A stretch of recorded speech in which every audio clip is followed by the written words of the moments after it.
نئی بٹ صاحب نے پچھلے دنوں ایک پوڈ کاسٹ ریکارڈ کروائی، اور کوئی بھی پوڈ کاسٹ یا اس طرح کا انٹرویو آج کل ریکارڈ ہو تو مجھے خام خواہ بیچ میں ڈسکس کرنا شروع کر دیتے ہیں. اچھی بات ہے، ظاہر ہے دین کے بارے میں جب بھی ڈسکشن ہوگی تو ہمارا پلیٹ فارم ڈسکس ہوگا، لیکن ان کی انٹینشن اچھی نہیں ہوتی. بیسیکلی اپنی بھولی بھالی بھیڑوں کو بچانا ہوتا ہے کہ کہیں انجینئر کے فتنے کا شکار نہ ہو جائے. اس لیے دیکھیں انہوں نے ٹائٹل رکھا ہے کہ انجینئر محمد علی مرزا کی مقبولیت کی وجہ کیا ہے، اگر وہ غلط ہے تو اتنے زیادہ لوگ اسے کیوں سنتے ہیں. یہ تھم نیل کے اوپر لکھا ہے میسی ٹی وی والوں نے. اس میں جو کوشچن کرنے والا ہے اس نے بھی ماشاءاللہ داڑھی رکھی ہوئی ہے، پڑھا لکھا آدمی لگ رہا ہے، پگڑی پہنی ہوئی ہے، اور وہ کوشچن کرتے ہوئے سٹارٹ ہی میں ڈیفینسو موڈ میں گئے ہیں. انہوں نے کہا کہ ویسے یہ بات کرنا بنتی نہیں لیکن میں پھر بھی کر رہا ہوں. یہ ایک طریقہ ہوتا ہے بات کرنے کا کہ سوشل میڈیا پر اب انجینئر جیسے لوگ پیدا ہو گئے ہیں. جو ٹریڈیشنل ہمارا ایک ریلیجس سسٹم چل رہا ہے مدرسہ اور فرقہ واریت کا، اس کو بیشنگ کر رہے ہیں ہر طرف سے، دائیں سے بائیں سے، آگے سے پیچھے سے، حتیٰ کہ یوتھ کو انہوں نے متنفر کروا دیا.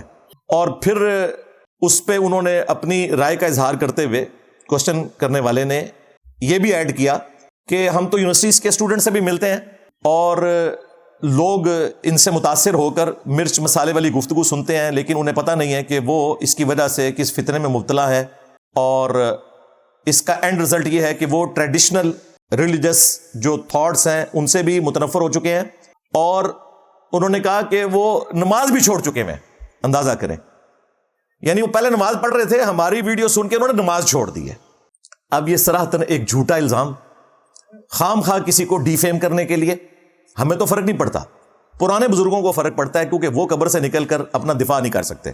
میں تو زندہ ہوں اور اللہ کے فضل سے میں نے اس قسم کے تمام الزامات کے جوابات 2016 میں ریکارڈ کروا دیے تھے. ان general interview of engineer Muhammad Ali Mirza, مجلس نمبر 50 کے نام سے. پھر بھی جب وقتاً فوقتاً چیز آتی ہے تو مجھے اور اس میں ویلیو ایڈیشن کرنے کا موقع مل جاتا ہے. تو میں اس سوال کرنے والے سے احترام کے ساتھ عرض کروں گا کہ یہ آپ کے کامنٹس ہماری اس دعوت حق سے متعلق جو ختم نبوت کی برکت سے رسول اللہ کی دعوت حق ہے صلی اللہ علیہ وآلہ وسلم، ہم تو ایک ادنا ڈاکیے ہیں. اس قسم کے کامنٹس پاس کرنا یہ ظلم کے اوپر مبنی ہے. جبکہ آپ یہ دیکھ رہے ہیں کہ اس پلیٹ فارم سے جو بندہ دعوت حق رکھ رہا ہے وہ آرتھوڈاکس سٹائل میں ہی آیا ہے، ٹریڈیشنل سٹائل ہی میں. کیا میں پگڑی نہیں پہنتا؟ کیا میری داڑھی پوڑی نہیں ہے؟ میں داڑھی کاٹتا بھی نہیں ہوں، اور یہ بال بھی میں نے رکھے ہوئے ہیں. یہی چیزیں آپ لوگ دیکھتے ہیں نا، ٹریڈیشنل سٹائل، تو یہ تو موجود ہے. پھر جو کچھ ہم بیان کر رہے ہیں وہ پیورلی بکش سٹائل ہے. آپ لوگوں نے تو لوگوں کو قصے کہانیاں سنائی جو آپ کے بزرگ لکھ گئے فضائل اعمال کے اندر، فضائل صدقات میں. ہم لوگوں کو صحیح دین بتا رہے ہیں جو قرآن و سنت میں لکھا ہوا ہے. تو یہ کتنا ظلم ہے اس قسم کا الزام لگانا. پھر ہماری وجہ سے الحمدللہ ہزاروں نہیں لاکھوں لوگوں نے نماز شروع کی ہے. تم لوگوں نے عوام الناس کو یہ دین سکھایا تھا کہ عشاء کی 17 رکھتے ہیں. ہم نے بتایا کہ ٹوٹل 24 گھنٹے میں 17 رکھتے ہیں جن کی پوچھ ہونی ہے اوبلیگیٹری. 2 فجر کی، 4 ظہر، 4 عصر، 3 مغرب اور 4 عشاء. باقی سب نفلی عبادات ہیں، کر لیں تو ثواب، نہ کریں تو کوئی گناہ نہیں. تم نے عشاء کی 17 رکھتے بتائیں، لوگوں نے نماز پڑھنا چھوڑ دی یا سٹارٹ ہی نہیں کی. ہم نے بتایا کہ دن رات میں ٹوٹل 17 رکھتے ہیں، جو آپ سے پوچھی جائیں گی وہ آپ پڑھ لیں. اس کی وجہ سے لوگوں نے پڑھنا شروع کر دی. اور اپنی طرف سے نہیں بتایا، ہم نے وہی کتابیں جو آپ کے مدارس میں، جس کو آپ ٹریڈیشنل سیٹ اپ کہتے ہیں، صرف پڑھائی جاتی تھی، ان پر عمل نہیں ہوتا تھا. پڑھی ہوتی تھی، پڑھی نہیں ہوتی تھی. جو پڑھنے کا حق ہے ہم نے کہا جی کھول کے پڑھیں، بخاری اور مسلم میں حدیث موجود ہے. ایک صحابی حاضر ہوئے، انہوں نے عرض کی کہ اللہ کے محبوب صلی اللہ علیہ وآلہ وسلم، میں جنت میں جانا چاہتا ہوں، مجھے کوئی عمل بتا دیں. آپ نے فرمایا کہ اللہ کی عبادت کرو، اس کے ساتھ کسی کو شریک نہ ٹھہراؤ. نمبر 1 یہ بات کی. نمبر 2 فرض نماز قائم رکھو. کون سی نماز؟ فرض. نمبر 3 فرض زکوٰۃ دو. نمبر 4 رمضان کے فرض روزے رکھ لو. اس وقت تک حج فرض نہیں ہوا تھا اس لیے اس کا ذکر نہیں ہے. اس شخص نے عرض کی کہ اے اللہ کے محبوب صلی اللہ علیہ وآلہ وسلم، نہ میں اس میں کوئی کمی کروں گا اور نہ زیادتی کروں گا. یہ بات کہہ کے وہ وہاں سے چلا گیا. نبی علیہ السلام نے فرمایا کہ اگر اس پلینٹ ارتھ پہ کسی نے چلتا پھرتا جنتی دیکھنا ہے تو اس شخص کو دیکھ لو، جس نے یہ نہیں کہا کہ میں تہجد پڑھوں گا، میں اشراق پڑھوں گا، میں روزانہ اتنے نوافل پڑھوں گا. صرف فرض. اسی کو سپورٹیو ایک اور حدیث ہے بخاری اور مسلم میں. ایک عربی پینڈو شخص حاضر ہوا, اس نے عرض کیا اللہ کے محبوب صلی اللہ علیہ وآلہ وسلم مجھے اسلام کے بارے میں بتائیں. تو آپ نے فرمایا اسلام یہ ہے کہ اللہ کے سوا کوئی معبود نہیں اور محمد صلی اللہ علیہ وآلہ وسلم اس کے رسول ہیں, جو بنیادی چیز ہے. اس کے بعد آپ نے فرمایا کہ 5 وقت کی فرض نماز پڑھو, ہاں تمہاری مرضی اگر نفلی پڑھنا چاہو تو.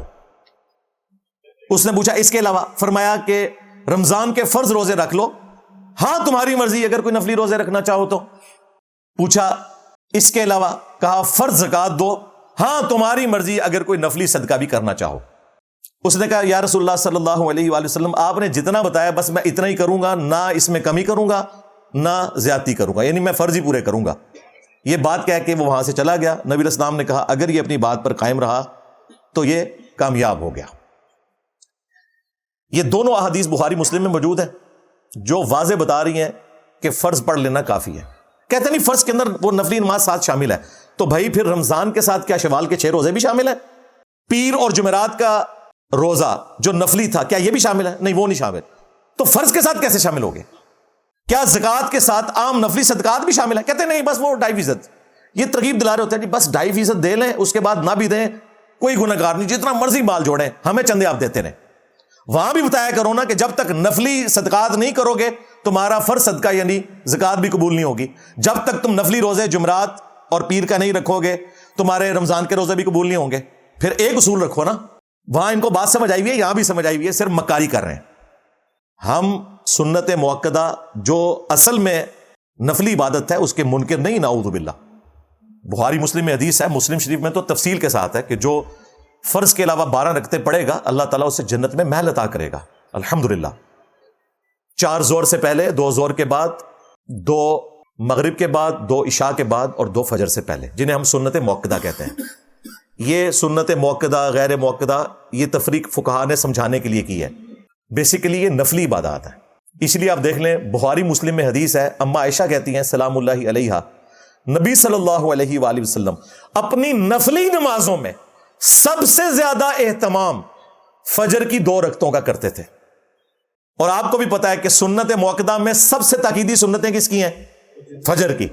ہاں صحیح مسلم میں حدیث ہے فجر کی 2 رکعتیں پڑھنا مجھے دنیا اور جو کچھ دنیا کے اندر ہے اس سب سے بڑھ کر محبوب ہے.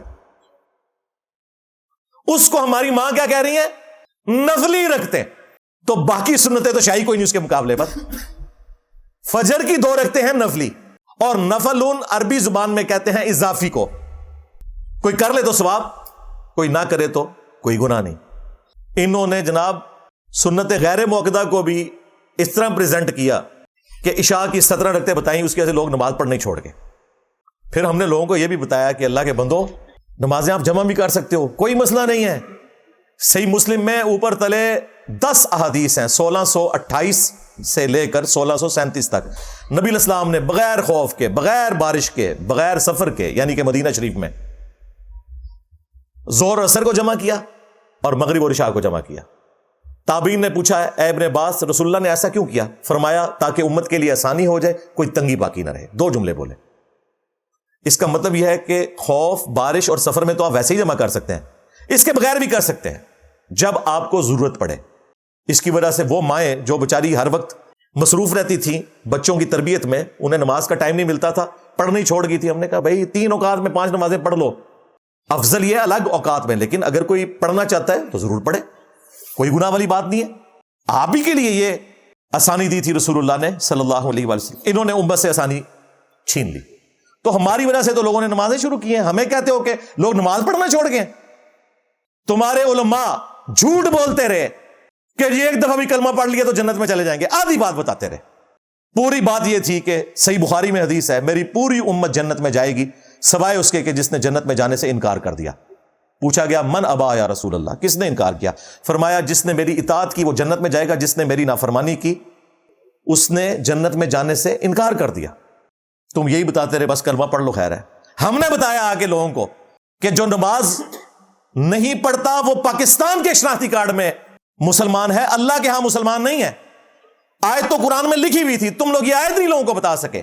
وَأَقِيمُوا الصَّلَاةَ وَلَا تَكُونُوا مِنَ الْمُشْرِكِينَ, نماز قائم رکھنا, دیکھنا مشرک نہ ہو جانا. یہ حدیث صحیح مسلم میں لکھی رہ گئی، تمہارے علماء پبلک کو نہیں بتا سکے کہ بندے کے کفر اور ایمان، شرک اور اسلام کے درمیان فرق ہی نماز ہے۔ اسی طریقے سے صحیح مسلم میں ایک اور حدیث ہے، ابن مسعود کہتے ہیں نبی صلی اللہ علیہ وآلہ وسلم کے مبارک زمانے میں اگر کوئی بیمار بھی ہوتا اور دو بندوں کے سہارے مسجد میں آ سکتا تو مسجد میں نماز پڑھتا تھا، کہیں اسے منافق شمار نہ کر لیا جائے۔ اس زمانے میں یہ تصور ہی نہیں تھا کہ آپ گھر میں بھی نماز پڑھ سکتے ہیں، نماز چھوڑنے کو تو چھوڑ دیں، منافقین بھی مسجد میں آگے نماز پڑھتے تھے۔ جامعہ ترمذی میں حدیث ہے، جس نے جان بوجھ کر نماز چھوڑی اس نے کفر کیا۔ جامعہ ترمذی میں عبداللہ بن شقیق تابعی کا قول ہے کہ صحابہ کرام صرف تارک الصلاح کو کافر سمجھتے تھے، اس کی تکفیر کرتے تھے جو نماز نہیں پڑھتا تھا، اس کے علاوہ کسی اور کام پہ تکفیر نہیں کرتے تھے۔ تم تو یہ بات نہیں بتا سکے، یہ ہم نے بتایا لوگوں کو کہ سنن نبی داؤد میں حدیث ہے کہ قیامت کے دن سب سے پہلے نماز کے بارے میں سوال ہوگا، اگر کسی کی نماز درست نکل آئی تو وہ فلاح پا جائے گا، نجات پا جائے گا، اور اگر کسی کی نماز درست نہ نکلی تو وہ ناکام ہو جائے گا، اور اگر کسی کے فرائض میں کوئی کوتاہی ہوئی تو اللہ تعالیٰ کہے گا چلو نفلی نمازیں تول لو میرے بندے کی، فرض کے برابر قبول کر لو۔ اس لیے ہم کہتے ہیں کہ آپ سنت موقدہ کا اہتمام کریں، اچھی بات ہے، لیکن اوبلیگیٹری صرف فرض نماز ہے۔ یہ ہم نے لوگوں کو بتایا کہ سنن ابن ماجہ میں حدیث ہے کہ جس نے نماز چھوڑ دی اللہ تعالیٰ کا ذمہ کرم اس سے اٹھ گیا۔ تمہارے علماء نے کیا بتانا تھا؟ یہ ہم نے بتایا ہے کہ مسند احمد میں حدیث ہے کہ جو نماز پڑھتا ہے اس کے لیے قیامت کے دن اس کی نماز نور ہوگی، دلیل ہوگی اللہ کے حضور بخشش کی، اور نجات کا سبب ہوگی، اور جو نماز نہیں پڑھتا نہ قیامت کے دن اس کے لیے نور ہوگا، نہ نجات ہوگی، نہ کوئی دلیل ہوگی، حتیٰ کہ اس کا حشر فرعون، حامان اور امیہ ابن خلف کے ساتھ ہوگا، والعیاذ باللہ تعالی۔ اور یہ کہتے ہیں جی انجینئر کو سننے والے نماز چھوڑ کے، انجینئر کو سننے والے وہ لوگ ہیں جو تم لوگوں کی جھوٹی کہانیوں، قصوں اور لطیفوں کی وجہ سے دین چھوڑ چکے تھے۔ ایتھیزم کے خلاف اگر بند ہے نا تو اس پلیٹ فارم نے بند ہے۔ تم لوگوں نے تو کہانیاں سنا سنا کے لوگوں کو دین سے متنفر کر دیا تھا۔